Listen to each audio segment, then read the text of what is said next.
This is Nick. This is Jack. It's Friday, the real Friday, September 27th. And today's pod, this is the best one yet. The top 3 pop business news stories you need to know today. One sec, Jack. I'm checking the calendar. Is it September 27th or December 25th? Because Yetis, Jack just got me my Christmas gift already. I can't believe it. 3 months early. It's a very early Christmas present. Okay, I got to unwrap this thing. But that will be a story for another pod. I'll tell you what I gave Nick next week. In the meantime, 3 fantastic stories before the weekend. What do we got on the pod, Jack? For our first story, OpenAI is making its biggest change yet, from a nonprofit organization to a for-profit company. Because Sam Altman is the little finger in the game of AI thrones. For our second story, Nutter Butter's social media has gone wild. It's unhinged, it's totally nutty, and it's working. Nutter Butter's Instagram is a case study in Gen Z marketing versus millennial marketing. And our third and final story, Shein is now bigger than Abercrombie, Whoa. The Gap, Really? Levi's, and Urban Outfitters combined. Shein has become the largest online fashion company in the world thanks to one single loophole. But that loophole is getting closed. We got to talk about that loophole, Jack. But Yetis, before we hit that wonderful mix of stories, Fantastic mix of stories before the weekend, Jack. if you're traveling this weekend, there's a 25% chance you forget your toothbrush at the hotel. And we know that you forgot that toothbrush because the data tells us you forgot that toothbrush. According to Hotels.com survey,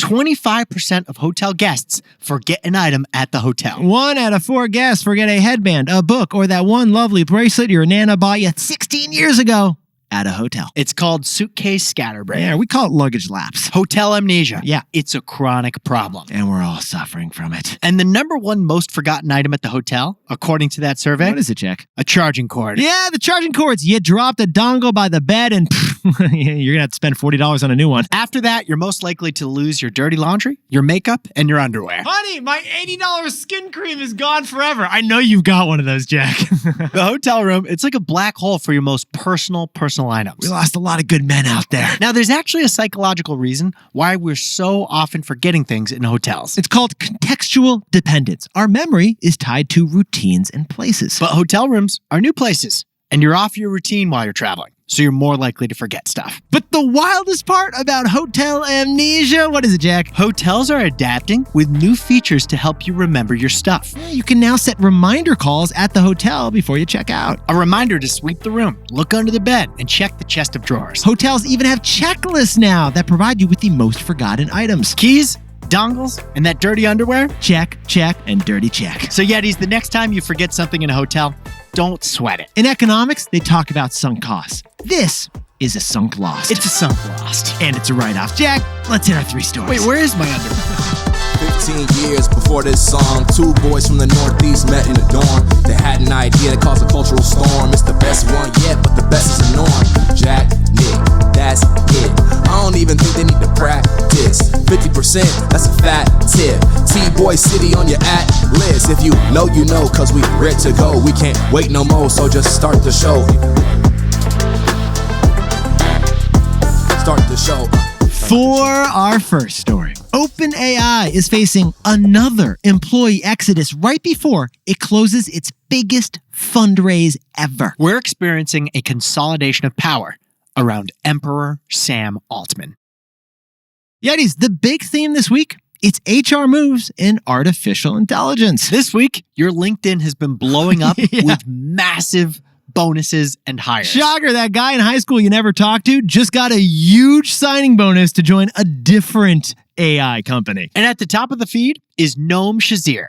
He was a top AI expert over at Google, but he quit Google in 2021 to start his own company. But get this, Yetis. According to the Wall Street Journal, Google just paid him $2.7 billion to come back to Google. That's half a lift as a bonus. It's the biggest signing bonus we've ever heard of. And why is Google paying it? Well, Jack, because Noam Shazir is a dragon. He's one of the few people in the world with a mind powerful enough to build AI. He is rare. He is an AI dragon. Yes, he is. But there's another HR move by OpenAI that's even bigger. Because OpenAI is reportedly giving Sam Altman, their CEO, a $10 billion gift. OpenAI is the company behind ChatGPT. And they're about to close the biggest fundraise in private venture capital history. Yeah, they're about to hit a $150 billion valuation. And that fundraise includes a gift to their dragon CEO, Sam Altman. 7% ownership in the company worth $10 billion. Wow. Sit down, stand up, and cash that check, Sam. But there's actually more OpenAI news that's an even bigger deal. That's right, because OpenAI is pulling off the ultimate switcheroo. OpenAI is reportedly changing its corporate constitution to go from nonprofit to for-profit. That's right. Now, remember, Yetis, OpenAI was created in 2015 as a non-profit company. It's worth $150 billion, but technically it's still a nonprofit organization. OpenAI basically is the same corporate structure as the Make-A-Wish Foundation. It's really weird. Yeah, it's like Wikipedia, but with a whole lot more money. But after surviving the coup to oust him last year, Sam Altman is changing the company's bylaws to make his pivot to profits official. When this deal closes, according to reports, it will also make OpenAI officially a for-profit company. Funny timing. Yeah, it is funny timing. This week, OpenAI lost 2 more executives in very public departures. Jack, I'm checking my LinkedIn, and superstar chief technology officer Mira Moretti just left OpenAI. Right after the news that Sam Altman is making it a for-profit company. Oh, and OpenAI's chief research officer, they just quit too. Oh, and the president of OpenAI? He's been on leave for weeks and months. No one knows where this guy is. Like we said, Yetis, the big theme of this week, it's HR moves in AI. So, Jack, what's the takeaway for all our buddies over in tech? Sam Altman is being anointed as the second emperor in tech. He's the CEO, the chief executive emperor officer. Yetis, that $10 billion gift that Sam Altman's getting, it's a vote of confidence from the OpenAI shareholders. The only other time we've seen a gift like that to a CEO was Elon Musk earlier this year. Yeah, Tesla shareholders, they voted to give Elon a $56 billion gift, and Sam Altman just got a $10 billion gift. In both cases, the shareholders basically are promoting their CEOs to emperors of the company. Yes. Well, OpenAI, it was founded as a nonprofit organization with democratic processes, checks, and balances. But over the last 2 years, Sam Altman has shrewdly consolidated power, like Littlefinger in Game of Thrones. Littlefinger. Ironically, Sam and Elon, they kind of hate each other, but now they're the 2 dragon emperors of tech. Sam Altman is being anointed as the second emperor in tech. The chief executive emperor officer. For our second story, the most viral social media account of the year, it's Nutter Butter. The Nutter Butter peanut butter cookie is the perfect case study in millennial marketing versus Gen Z marketing. But Jack, if we're going to tell this tale, which we shall, let's start with your 7th grade diet. What do you got, Jack? 25% Eggo waffles. Samesies. 25% freeze pops. That's where we differ. I had 25% Snackwells. And the rest was Nutter Butter cookies. 50% Nutter Butter, wash it down with a Capri Sun. Yetis Nutter Butter. It is the peanut butter cookie that is shaped like a peanut. Literally. And it is peanut both in taste and in form. Very meta. Very meta. And it was invented by Nabisco back in 1969, but acquired by Mondelez, the mega snack company, in the year 2000. And today, it's a top brand in Mondelez's $14 billion cookie division. But lately, Nutter Butter has been, quote, unhinged, quote, disturbing, and, quote, can someone please check on Nutter Butter? Those are the media's reactions to Nutter Butter's Instagram, X, and TikTok accounts. And we jumped in TBOY style, and we concur, they are insane. It's like the Joker took a job as the social media manager at Nutter Butter. Yes, it did. It did. Like post-psychological analysis. They're posting videos that would give a conventional marketing executive a heart attack. All right, check this out. One of the Nutter Butter posts is of a shrimp, like a bunch of shrimp on their peanut butter cookies. Another is a bonfire with the Nutter Butter melting above it, Okay. like it's being burned. Then they added like disturbing mouths to the Nutter Butter cookies, yelling the word Adrian, just yelling the name Adrian. Adrian's a recurring theme on this account. Nobody knows who Adrian is. Besties, these are completely chaotic posts. They made one tweet that was simply the word peanut butter 38 times with no explanation. But for the first time in 20 years, you're thinking about Nutter Butter. Aren't you? You are. And you know what? So are a lot of people, because these videos got 10 million views per video, and Nutter Butter's following has surged to 1 million followers. That's more than Chips Ahoy, more than Oreos cookies, More than Kit Kats? I am so glad you sprinkled on this pantry context, Jack. It's more than Dunkaroos, Nick. Now that's impressive. But Yetis, this is what Jack and I found fascinating. We actually covered a similar scary surprise success story just last year. Remember Grimace? Grimace, the McDonald's social media campaign created by the ad firm Wieden & Kennedy. It was all about a dead Grimace. Grimace is the giant purple mascot from McDonald's past, and he went viral for killing people with the new Grimace milkshake. Yeah, last year, that was a similarly disturbing, dark, and unhinged campaign, but it also worked. People playfully shared those videos, even though they were kind of gruesome. And what was our takeaway when we covered the Grimace trend last year? There's a case for chaos. Yes. There's opportunity if you go to the extremes. Companies want control and predictability, but good marketing is creative, the opposite of predictable. But that Grimace campaign last year, it caught fire because the public ran with it. On the other hand, this Nutter Butter campaign was all Nutter Butter. Like, they set their own mascot on fire. That's why this Nutter Butter nuttiness reflects something bigger. I'm impressive you said Nutter Butter nuttiness. But Jack, what's the takeaway for our buddies over at Nutter Butter? Nutter Butter's Instagram is a case study on millennial marketing versus Gen Z marketing. Yetis, the millennial aesthetic can best be described as the 3 Ps: playful, pretty, and planned. Picture the logos of Airbnb, Casper, and Glossier. They're optimistic, they're cheerful, they have welcoming color palettes. Playful, pretty, and planned. But Gen Z's aesthetic is the 3 Ds: darker, disturbing, and comically deranged. Nutter Butter's Instagram is so uncomfortably freaky that it's comfortably amusing too. I want to look away, but then I also want to hug it, Jack. Now, Yetis, to oversimplify this, millennials came of age in the 2010s during an ambitious period of startup and tech companies to save the world. While Gen Z came of age in the 2020s, an era of misinformation, pandemic, and climate change anxiety. That duality is captured by the uniqueness of Nutter Butter's social media strategy, which is working so well. So besties, go check out Nutter Butter's Instagram because it perfectly illustrates the difference between the Gen Z aesthetic and the millennial aesthetic. Hey Yetis, if you're a bestie, take a sec and hit that subscribe button. And like this video while you're at it. If you leave a comment, by the way, we'll read it. For our third and final story before the weekend, Shein is now bigger than Abercrombie, The Gap, Levi's, and Urban Outfitters combined. But now, Shein's loophole is getting closed. But its legacy is lasting.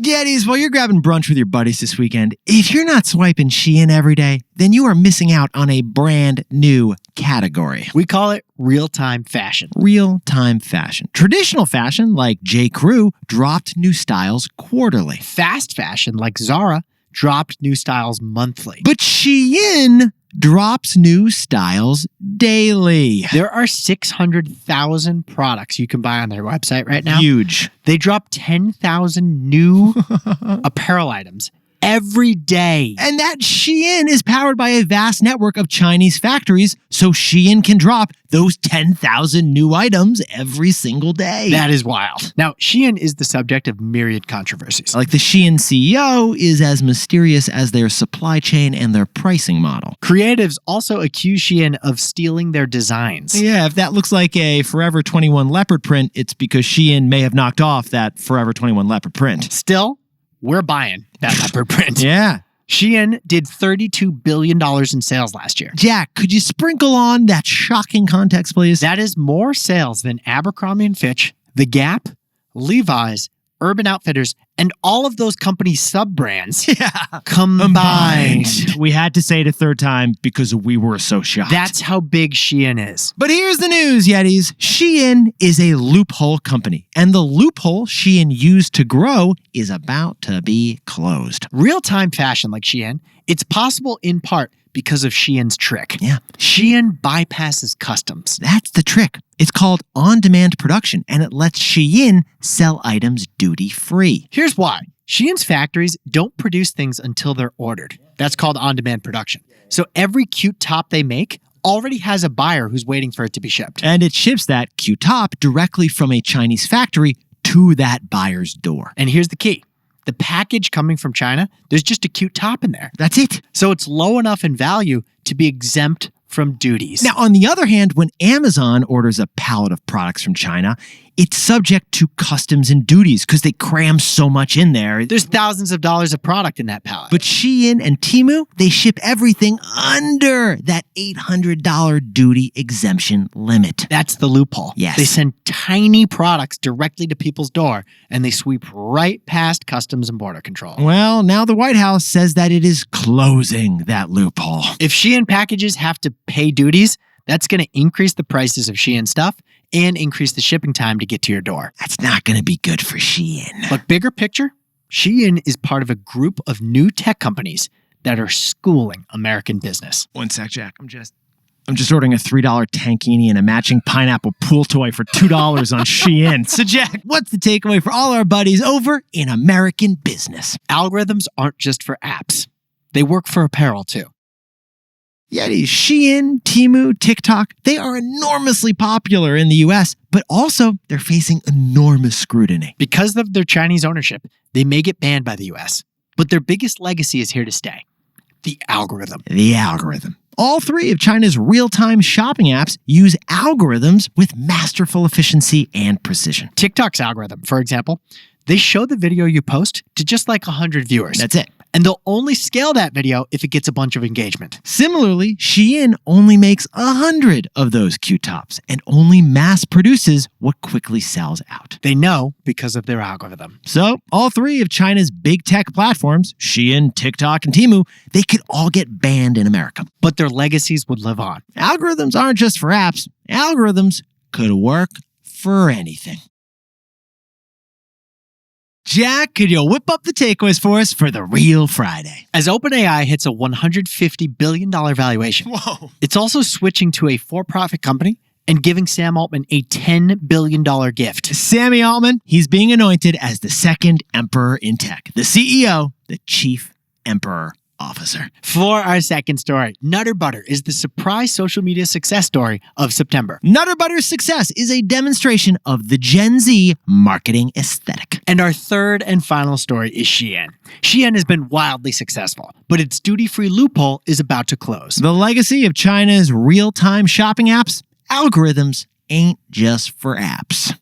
But Yetis, this pod's not over yet. Here's what else you need to know today. First, jump in the car because the price of oil just fell to $68 after Saudi Arabia abandoned their goal to raise prices to $100. A gallon of gas today? It's $3.22 on average across America. Not too shabby. It's expected to drop under $3 as the winter approaches. And that would be the cheapest gas in your tank since 2021. Second, New York City's 110th mayor, Eric Adams, was indicted. And yesterday, we saw all the details. And here are the details. Mayor Adams was charged with bribery and fraud. Adams is accused of taking $100,000 in bribes from at least one Turkish government official and a bunch of other wealthy Turks. And finally, Vanderbilt University is taking a page from the Northeastern University playbook already, right after our story, Jack. Vandy just acquired a struggling school in Manhattan, so Vanderbilt is now going to offer a New York City campus. And what was our story yesterday, Jack? Universities are running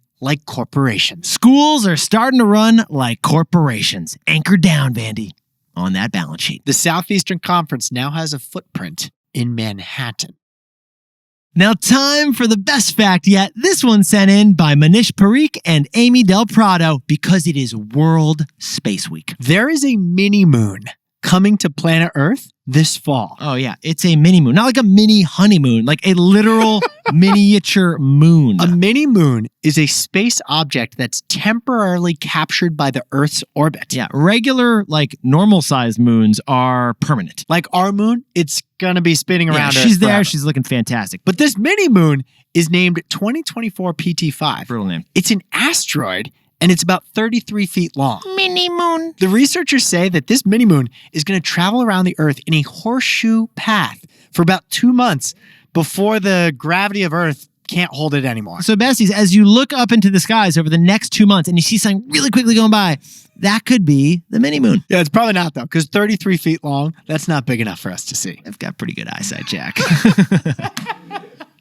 Yetis, you look fantastic going into the weekend to celebrate the wins. And remember, if you're staying at a hotel this weekend, make a checklist and ask for a reminder call. Do you forget anything this week in Seattle? Pull a Santa, make a list, check it twice. And then keep your dongles, your undies, and your makeup right by the door. That's the third idea here. If you don't, you might be flying home commando. Oh, and if you haven't yet, subscribe to our newsletter. We got a link in this episode description. You'll get it Saturday morning, and you'll feel fantastic all weekend. We'll give you the tidbits to make you the most interesting person at the party. In the meantime, celebrate the wins, and Jack and I will see you Monday.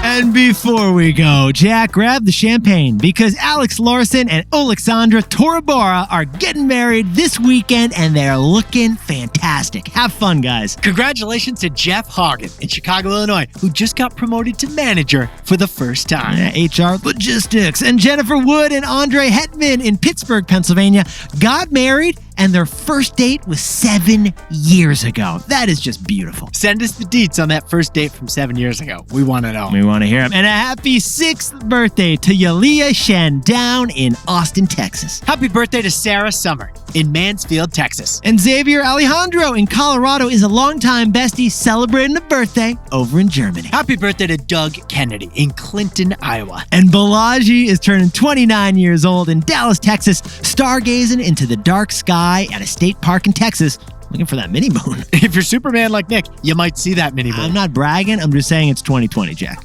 No cavities either. And our fantastic buddy, Jason Geiger in lovely Buffalo, New York, has got a 5-year anniversary with his wonderful wife, Dawn. And they're celebrating with a beautiful trip to see those Niagara Falls. Happy birthday to Shama Gaikwad in Valencia, California. The love is coming from Sanjay and your kids, Archie and Sanmeet. And Jack, whip out that abacus because Chris Brown is turning 31 years old in Manchester, Connecticut, doing accounting, which is financial logistics. And Israel Martinez in Dos Polos, California, is starting a new facial skincare routine with the help of ChatGPT. A little insulted. I thought my skincare routine would provide you the help. Yeah, if you need 41 more steps, Israel, you know who to ask.